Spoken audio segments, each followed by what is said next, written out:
रतन टाटा का जीवन और उनका योगदान भारतीय उद्योग और समाज के लिए अमूल्य था। उनकी मृत्यु से पहले केवल 18 घंटे उनके जीवन के आखिरी क्षण न केवल उनके परिवार और दोस्तों के लिए बल्कि पूरे देश के लिए एक भावुक समय थे। रतन टाटा का निधन 9 अक्टूबर 2000 को मुंबई के ब्रीच कैंडी अस्पताल में हुआ, जहां वे कुछ समय से स्वास्थ्य समस्याओं के कारण भर्ती थे। वे 65 वर्ष के थे और उनकी तबीयत धीरे धीरे खराब हो रही थी।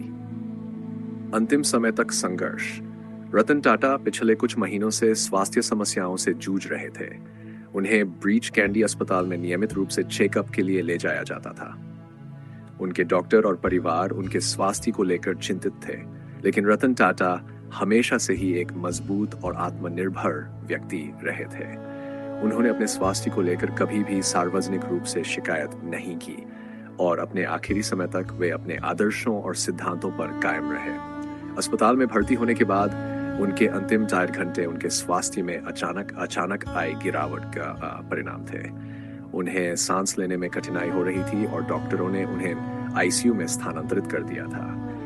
परिवार के करीबी सदस्य और टाटा समूह के अधिकारी उनके साथ थे और उनकी स्थिति लगातार बिगड़ती जा रही थी। परिवार और दोस्तों की मौजूदगी। रतन टाटा के जीवन के अंतिम क्षणों में उनके परिवार के सदस्य और कुछ करीबी दोस्त उनके साथ अस्पताल में मौजूद थे। टाटा समूह के मौजूदा अध्यक्ष एन चंद्रशेखरन और अन्य वरिष्ठ अधिकारी भी अस्पताल पहुंचे थे।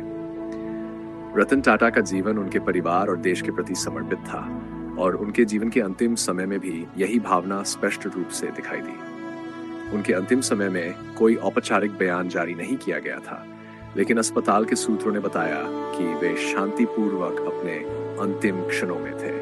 उनके जीवन के इस अंतिम अध्याय में उनका परिवार उनके पास था और उन्होंने अपनी जिंदगी की अंतिम घड़ी अपने प्रियजनों के साथ बिताई।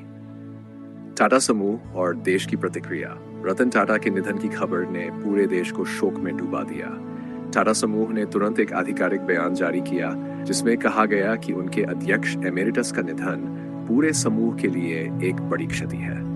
एन चंद्रशेखर ने कहा, रतन टाटा का जीवन हम सभी के लिए प्रेरणादायक था। उन्होंने न केवल टाटा समूह को नई ऊंचाइयों पर पहुंचाया, बल्कि पूरे देश में उनके सामाजिक कार्यों ने लाखों लोगों के जीवन को बेहतर बनाया। प्रधानमंत्री नरेंद्र मोदी ने भी रतन टाटा के निधन पर शोक व्यक्त किया। उन्होंने कहा, रतन टाटा का योगदान भारतीय योग और समाज के लिए अविस्मरणीय है। उनका जीवन उन मूल्यों और सिद्धांतों का प्रतीक था जिन पर हम सभी को गर्व है। उनका निधन हमारे लिए एक अपूरणीय क्षति है। रतन टाटा का योगदान और उनकी विरासत। रतन टाटा का जीवन भारतीय उद्योग के इतिहास में एक अद्वितीय अध्याय था। उन्होंने न केवल टाटा समूह को वैश्विक स्तर पर पहचान दिलाई, बल्कि उन्होंने भारतीय समाज के विकास में भी महत्वपूर्ण भूमिका निभाई। टाटा समूह के तहत उन्होंने कई उद्योगों में नवाचार और विस्तार को प्रोत्साहित किया। उनकी सबसे महत्वपूर्ण उपलब्धियों में टाटा मोटर्स द्वारा नैनो कार का निर्माण था, जिसे आम आदमी की कार कहा जाता था। इसके अलावा उन्होंने टाटा स्टील और टाटा कंसल्टेंसी सर्विसेज TCS जैसी कंपनियों को भी वैश्विक स्तर पर प्रतिस्पर्धी बनाया। रतन टाटा का मानना था कि व्यवसाय केवल लाभ कमाने के लिए नहीं होते, बल्कि उनका उद्देश्य समाज की सेवा करना भी होता है। उन्होंने टाटा ट्रस्ट्स के माध्यम से सामाजिक कार्यों में भारी योगदान दिया, जिसमें स्वास्थ्य, शिक्षा और ग्रामीण विकास शामिल है। उनके द्वारा किए गए ये कार्य उनकी विरासत का हिस्सा है, जो आने वाली पीढ़ियों को प्रेरित करते रहेंगे। अंतिम संस्कार और श्रद्धांजलि। रतन टाटा का अंतिम संस्कार मुंबई में हुआ।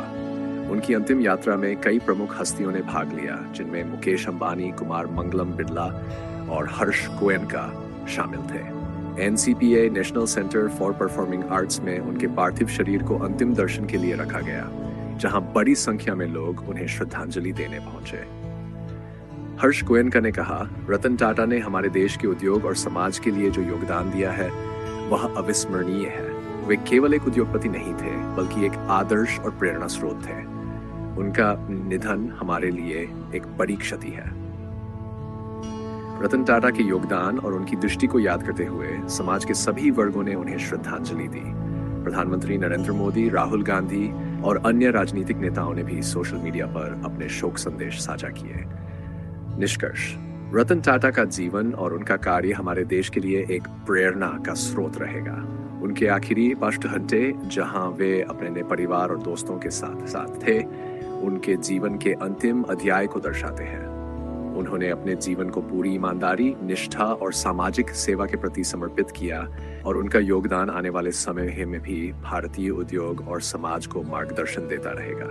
उनकी मृत्यु के बाद देश और दुनिया ने जिस प्रकार से उन्हें श्रद्धांजलि दी, वह इस बात का प्रमाण है कि रतन टाटा केवल एक उद्योगपति नहीं, बल्कि एक महान मानवतावादी और आदर्श पुरुष थे। उनका जीवन हमें यह सिखाता है कि असली सफलता केवल व्यवसाय में नहीं, बल्कि समाज की सेवा में निहित होती है।